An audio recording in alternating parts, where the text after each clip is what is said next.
Dalam Bapa dan Putra dan Roh Kudus. Amin. Bapa di surga, kami mengucap syukur dan terima kasih bahwa Tuhan selalu memperhatikan orang yang kecil, tertindas, yang tidak punya penolong, yang tak ada harapan sama sekali. Dan itulah hati Allah bagi kami.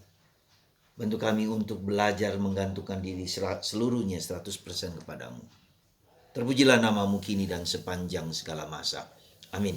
Para saudara, hari ini dalam Injil Yesus menyembuhkan atau membangkitkan seorang anak tunggal dari seorang janda miskin. Membangkitkan pemuda Nain yang wafat dari seorang ibu yang janda. Kita bisa menduga dan mengira bahwa wanita ini pasti kehilangan harapan. Ketika anaknya sebagai janda meninggal, maka betapa hancur harapannya ke depan, yang bekerja mungkin, menghasilkan keuangan, menghasilkan finansial. Harapannya seperti sirna, hancur lebur, kosong, hampa. Dan itu dimengerti oleh Yesus akan situasi yang genting, perih, pedih, yang satu-satunya harapan dari seorang ibu adalah anak. Tapi ketika anak itu hilang, habis, meninggal, seperti sirna. Saudara, ketika saya mencoba merenungkan ini, saya ingat dua hal. Pertama, Bunda Maria sendiri nanti kemudian setelah sebagai janda Bunda Maria, anak tunggal, anak satu-satunya Yesus yang dia sayangi, yang dia kasihi, harus mati secara tragis, brutal, sadis. Dan ini mungkin peristiwa janda ini mengingatkan kita akan kemudian kelak Yesus sendiri yang sebagai anak satu-satunya dari janda Maria. Dan Bunda Maria melihat, mengalami, merasakan denyut kesengsaraan, kepedihan seorang ibu. Dan kita tahu, kita bersyukur kemudian Yesus bangkit. Semacam antisipasi dengan kebangkitan Yesus dari seorang wanita janda dengan peristiwa yang dimana Yesus membangkitkan si anak bungsu atau anak satu-satunya itu. Jadi saya bisa mau mengingatkan kembali betapa peran Bunda Maria yang pedih, yang sakit, yang beberapa hari lalu kita rayakan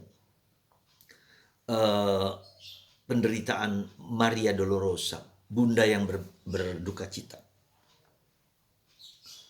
Itu yang pertama. Yang kedua, kita bisa melihat sisi lain ketika kita mau dibangkitkan dari mati.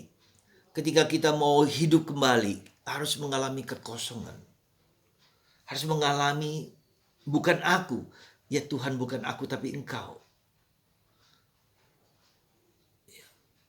Yesus yang mengosongkan diri. Mengalami kebangkitan, kemuliaan. Demikian juga kita harus bersandar hanya kepada Tuhan, tidak kepada yang lain. Seperti tak ada harapan yang lain di dunia lain. Hanya Tuhan yang menjadi harapanku.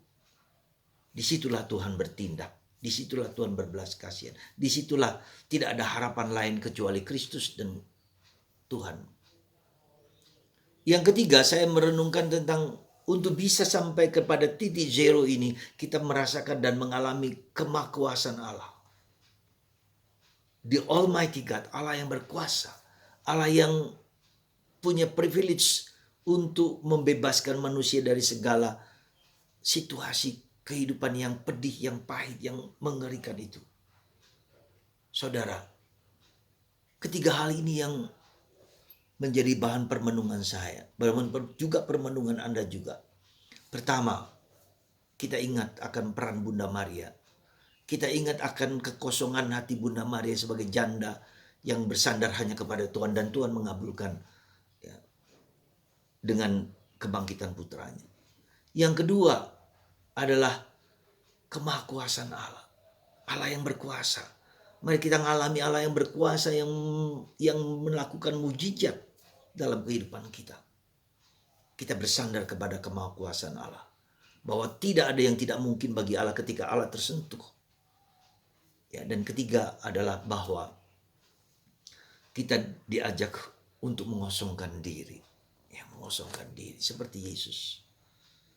Surat Paulus kepada umat di Filipi, ia yang adalah Allah mengosongkan diri. Semoga kita semua belajar memasuki ketiga aspek ini. Kemahakuasaan Allah, tapi belas kasih Allah. Ya, kekosongan kita semua dan Bunda Maria yang melepaskan segala sesuatu supaya Tuhan akhirnya bertindak atas nama kita. Dan seandainya tidak di dunia ini yang dipenuhi Tuhan, ya nanti pada waktunya Tuhan akan bertindak dengan caranya, yaitu hidup bangkit mulia selama-lamanya yang tak dapat dilihat oleh mata kita. Semoga kita semua hanya bersandar kepada Tuhan, hanya percaya kepada Tuhan bahwa Tuhan dapat melakukan segala yang terindah bagi hidup kita manusia.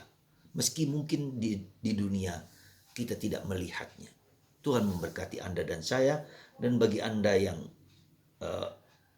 mengalami derita demi derita, mengalami kasih Tuhan yang melimpah. Tuhan memberkati Anda semua dalam nama Bapa, Putra, dan Roh Kudus. Bapa, Putra, dan Roh Kudus. Bapa, Putra, dan Roh Kudus. Amin.